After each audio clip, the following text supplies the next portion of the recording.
Good morning, everybody. My name is Jack Dangermond, and it's my great pleasure to welcome all of you from around the world to the, 2021 International Esri Users Conference. The purpose of this meeting is quite simple. It's to help you in your career, for us to share the technology that we're advancing, but also an opportunity for you to share the work that you're doing and give us feedback. It's about understanding and learning and inspiring each other to take on the great challenges that our world is facing today. This year, in addition to all of the activities that are underway, we're also going to be focusing on creating a more sustainable future for our planet. Before we go further in my presentation, I'd like to say a few words about who you are. This year, we're joined at this conference with over 50,000 GIS professionals from about 130 countries. And you have many different backgrounds. You're special people in the sense that you're GIS users, but you're also from different fields. Thousands of teachers, thousands of science people, people working in government and in business. Your backgrounds are different, your organizations are different, yet you've come together to create a kind of global geographic information system community. The work that you are doing is, from my perspective, just extraordinary. For the last month, you've been sending me maps and examples of your work, and you sent thousands. And by the way, I wanted to say thank you very much. I've been combing through it and studying it. I'm almost overwhelmed by the breadth and the magnitude of your work, addressing virtually every big issue that our world is facing, from energy to environment, to climate change, to modernizing cities, and so on. Each year, at the beginning of this conference, we pick just a few of those and show them and showcase them, and I'm going to do that right now. Here's some examples of your work in environmental monitoring and assessment. And wow, I'm just saying, there's hundreds of submissions on this year's presentation, but look at the one in the upper left, the good work of the E.O. Wilson Biodiversity Foundation, mapping biodiversity for the planet. Some of you are working on looking at the footprint of humans, like up in Canada and Ottawa, and others are monitoring things like sea ice, they're tracking fish movements, they're looking at water quality, and thousands of other activities related. These examples show your work in natural resource management, ranging from sustainable farming in Brazil to looking for suitable farming in the Navajo Nation. In forestry, almost every modern forest organization uses GIS in one way or the other. But I'm charmed by the little slide in the lower right showing field-based forestry management activities for small foresters in Germany. Lots of work in conservation. I'm very pleased to say that this is some of the most important work that we must do. Planning, managing, understanding. In the center, we see the analysis, the science analysis of elephant range patterns and the human-elephant conflicts. In the upper left, some of the great work going on for green infrastructure planning in the Po River hydrological basin in northern Italy.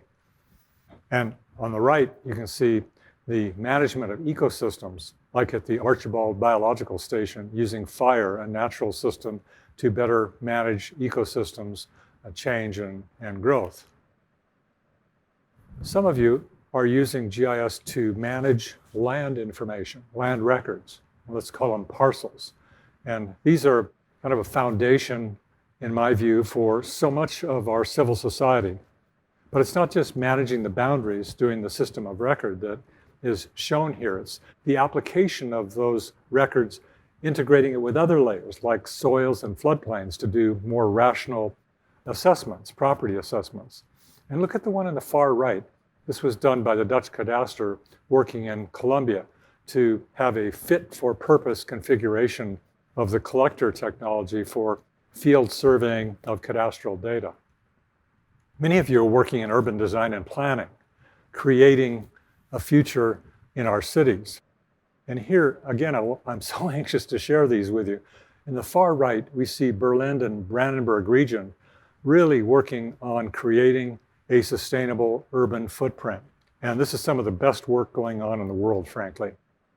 Others are updating urban plans, like the city of Paris in the lower right here, and just visualizing what's going on, creating new patterns of development, doing it in such a way that it is sustainable and administratively correct. GIS is continuing to evolve, and over the years I've watched it in this evolution. One of the big steps that has been made in the last few years is the movement into buildings and facilities. Its integration with BIM has meant that a whole new class of applications are emerging, from space management and fighting fires and indoor response. For example, this great work in Kuwait by the fire department. And look at the upper right-hand corner.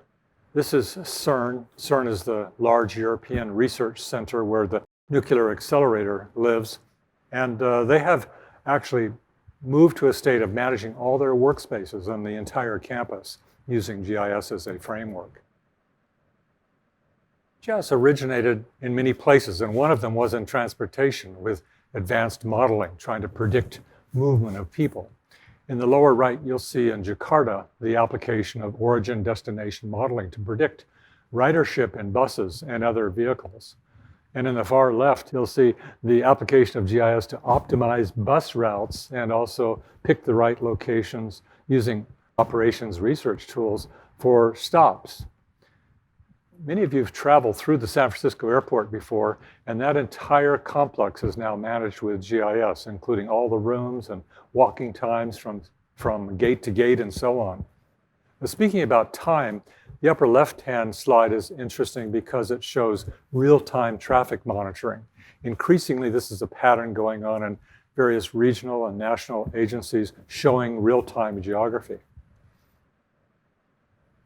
Engineering and public works management organizations are embracing the power of GIS to do their applications at many scales. I'd like to draw here your attention to the map in the center by Tetra Tech, which is a pipeline, showing a pipeline across Pennsylvania being constructed. What they applied is the web map pattern, and associated with those web maps, all the different construction status activities during construction. It was kind of a living construction manifest.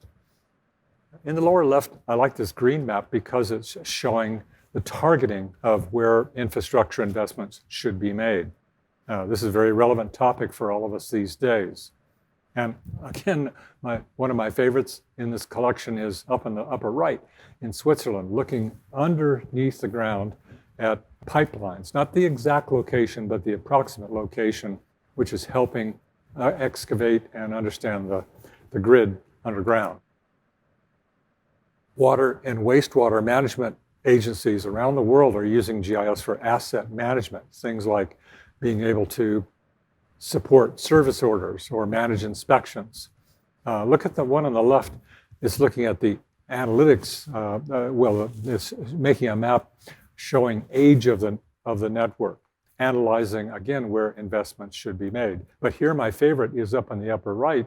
It's showing not a real time, but looking over the last quarter at sewer conditions and how they changed almost at a glance. In other words, summarizing all of the asset information and its management. Utility energies, electricity and gas, are likewise using GIS for traditional applications like asset management and vegetation management, and increasingly for outage management, like this interesting map in the center showing the outage of the Colonial Pipeline gas network in the southeast as a result of the cyber terrorism activities. But in almost every utility that I'm talking with these days, they're moving over to renewable energy. They're hunting for the right locations for solar and for wind production and applying GIS to manage their farms in a whole new way. Similarly, in telecommunications, both traditional networks, wireline or 4G, is being managed extensively with GIS, but also the next generation of telecommunication, 5G, like this beautiful example in Sydney showing siting of tower to support using viewshed, pick the right location for these towers. And in Albuquerque, they're doing network planning. And our national government here in the US is using it to assess and model the coverage of broadband for the entire country. This is a very important topic because it identifies those areas where we have the potential of a digital divide, those populations that are being left behind because they're not connected to the web with powerful enough network. Our cities, our countries, our nation, our world is safer because of GIS. In the law enforcement areas, they are looking at past historic crime rates to see pattern and allocate resources accordingly. They're also increasingly looking at real-time information, doing crime monitoring. They're looking at everything from school threats and local geographies all the way to monitoring our global security risk. And EMS organizations and fire organizations are not only picking the right locations for their facilities, like based on drive times, but they're also addressing major and significant issues like the opioid crisis here in the United States, being able to respond more effectively. In the field of disaster preparedness and response, likewise, GIS has had a long history. These examples show some of the modern stuff that's going on. I'm fond of this one in the Congo done by Kokusai Kogyo, looking at ground deformation near a volcano. But whether it's fire real-time or fire assessments of risk or doing damage assessments, and in flooding and in severe weather, GIS is playing a very significant and major force. Now, the lower right shows, again, Kokusai Kogyo in Japan simulating the Fukushima earthquake that had happened a few years ago. And in this simulation, they're developing methods to be able to apply very quickly what might happen in other places in Japan and around the world. In 2020, the US Census carried out their centennial count of population. And GIS was central for this, not simply in making the maps, which are shown here, but also in actually structuring and running the census. It's based on geography, of course. And they were able to maintain with dashboards the completeness of their count as they carried it out. Now that the census is done, America is doing redistricting, which are political redistricts for congressional members. And GIS is again playing a significant role. I'll call your attention here to the map on the far right in the lower, which is illustrating population migration to Libya from across Africa. Libya is kind of a gateway into Europe for migrants, and these maps are quite extraordinary. Your work in social equity, particularly in the last year, is striking. You are studying the lingering effects of redlining, or de facto redlining still existing in Detroit. You're looking at accessibility, for example, accessibility to health facilities, or the relationship between poverty and access to legal resources, or in your planning work, looking at trails and equity planning and park accessibility relative to equity, creating understanding and creating what I see in the future, a more equitably and balanced population. COVID has affected nearly all of us. And last week, we passed this mark of 4 million people on the planet have died as a result of this horrible disease. Your work has contributed here because it's shown the world what's going on. The great work by Johns Hopkins University keeps track even today and has made over 2 trillion maps.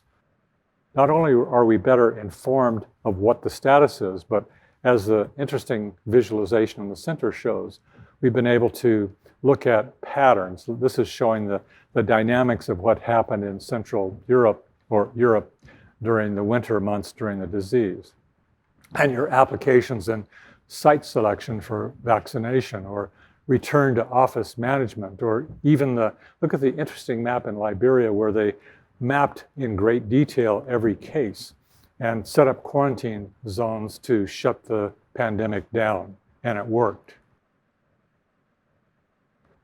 GIS continues to grow and be hugely beneficial in both business analysis and economic development. These examples show it. Optimizing delivery routes, cutting carbon. picking the right locations to avoid multi-hazard insurance, like in Japan, picking the right sites, picking the right territories. All of these are very powerful, not just in business, but increasingly being used in government to target economic development sectors of various types.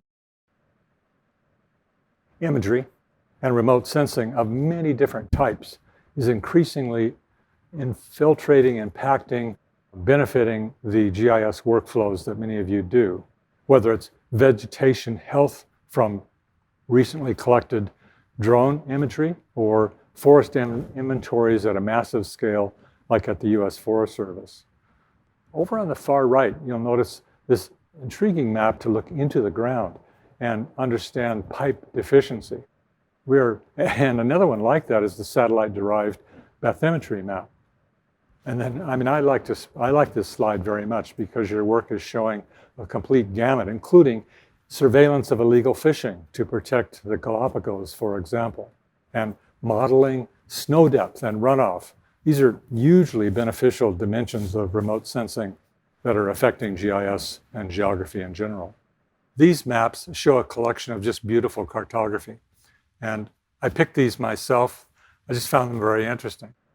The warming of the Arctic by the Woodville Climate Research Center, or these maps of Mars and the terrain surfaces. And look at this interesting one about picking suitable landing sites for the Mars lander.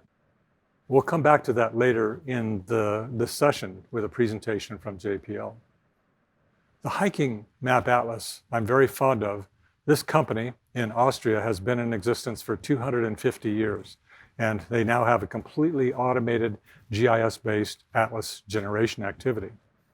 And over in the far left, we can look at a zoning map that was made for colorblind populations. It's an interesting palette that is available now that we can apply in various sorts of settings. All of these maps that I've been showing you, these maps, but also all of the work that I've shared in the last few minutes, have interesting stories associated with it. I absolutely sense that I grew as I read these stories. I understand better the kind of footprint, the magnitude of the work that you are up to. Each year, we select out of our 350,000 customers around the world, a small group of people, less than 150, to receive what we call a Special Achievement in GIS Award, or a SAG Award. These are the ones that were selected this year in the United States, and these are the ones that were selected around the world. These organizations distinguish themselves by really doing fantastic things. They organized all the data, they built the right applications, they organized the right institutional settings for their work. And normally, I would have them all stand up if we were all together in an audience and we could acknowledge them in the right way. I won't be able to do that obviously today, but I do want to send a warm message to all of you in these organizations, how very proud I am of your work, but also just you should feel very proud and special for doing the kinds of things you're doing. Each year, we also select several of our users for very distinguished acknowledgement. The first one this year is the Making a Difference Award, which is going to Nespresso. This is a division of Nestle. And this organization is amazing because it's working with over 140,000 farmers, small farmers, scattered through 20 countries, helping them in sustainability farming. They have over 400 staff working with these farmers. Well, I don't want to speak all day about them, but I'm very, very excited about them. I'd just like to share this short video and then introduce you to Jan DiPietro.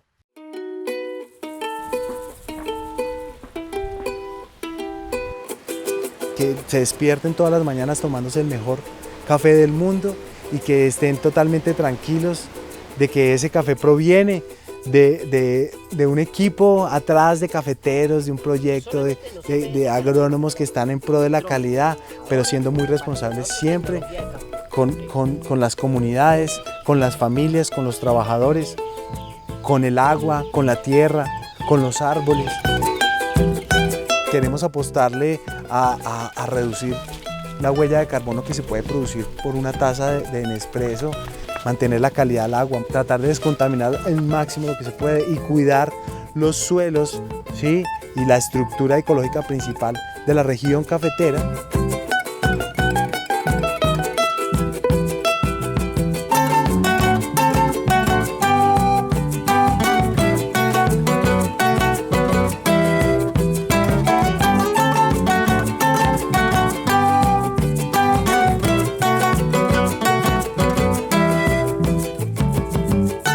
La parte de la aplicación de siembra en el modelo agroforestal, porque le está garantizando al caficultor que va a tener una sombra adecuada para el proceso de calidad de su propio café.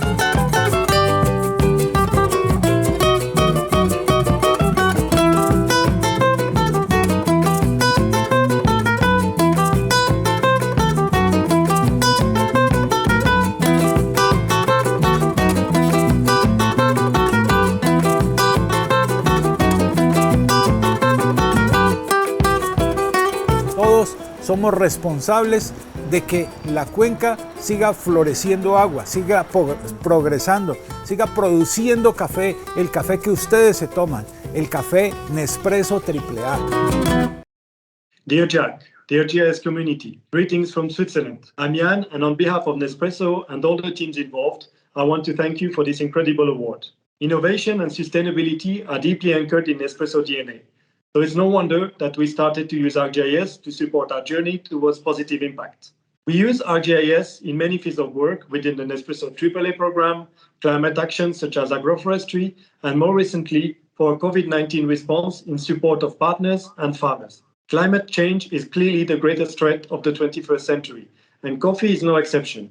We will only be able to meet the challenge with a clear action plan and the efficient technologies to bring it to life.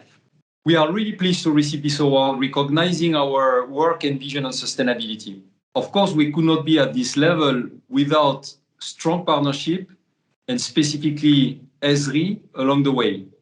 We are currently finalizing our sustainability strategy and vision for 2030. And as we will address and continue to address the key biggest challenges on sustainability, such as climate change, farmers' livelihood, circularity, or carbon neutrality, digitalization and geospatial analysis in particular will be key for us in the implementation of this strategy. We know many challenges are ahead of us. Businesses must be part of the solution, and Nespresso will continue to focus on being a force for good, to preserve our planet and to improve the livelihood of our farmers and the communities. Thank you again for this reward, and take care. It is extraordinary work, and I think all of you would agree. This kind of footprint is giving us a model for the entire world about working diligently at creating a more sustainable planet. Our second special award this year is being given to Logic. This is the Louisville Jefferson County Information Consortium. This has been going on for 35 years. It was started in part by Kurt Bynum, who is still there. He's still the GIS manager. They have 1,300 different databases that they maintain. They have thousands of applications that support water and sewer and urban planning and law enforcement and citizen engagement. It's a real enterprise system with the city and the county and lots of volunteers. Accepting this year's prize is actually the Mayor Fisher, Greg Fisher from the city of Louisville. So Greg.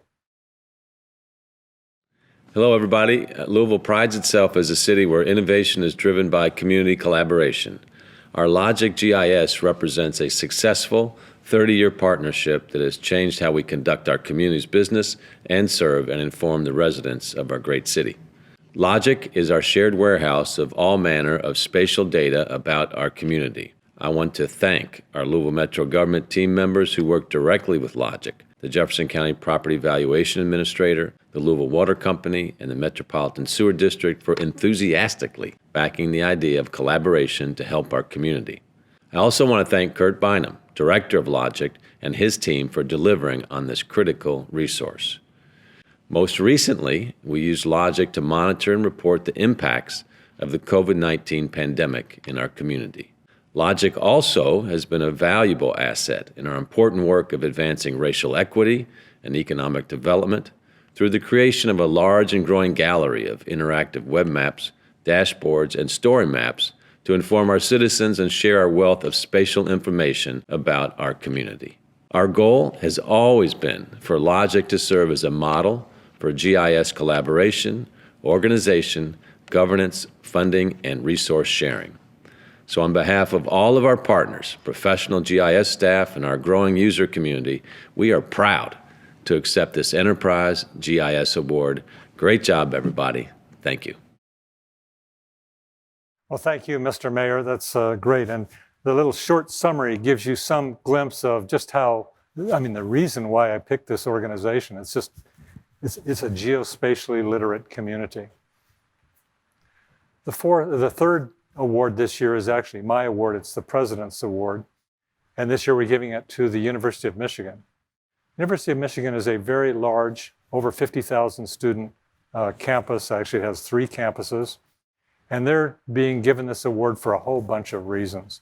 Peter Koop, who is the lead GIS person on campus, has brought GIS to the entire campus. It's opened up the eyes of many departments, and they're doing not only simple GIS access to every student, but they're also going deep in some of the best work that I've ever seen. I'm particularly fond of Peter because not only is he a beacon of how to do university-wide enterprise implementation, but he also shares. He criticizes us, makes us better, but he also shares to educators around the world about how to set this up, how to make this thing come alive. So, Peter, could you say a couple words for us, please? Thank you, Jack. It is truly an honor to have our work geo-enabling our university recognized with the President's Award. Over 7,000 people use GIS across our institution, and that community continues to grow year over year at an ever-accelerating pace. Our goal to empower everyone with everything GIS began with the introduction of ArcGIS Online. The software as a service model enabled us to greatly expand the reach of GIS beyond the traditional desktop server world of the past, with minimal effort and to all disciplines. Today, most units on campus have some faculty or staff using GIS, while nearly all degree programs include students who have used some form of GIS during their time at the U. On behalf of the University of Michigan and my fellow GIS advocates joining me today, thank you again, Jack, for honoring our work with your award. Thank you again, Peter. It's just amazing. And I want to say, all of us appreciate the great work and leadership that you're providing.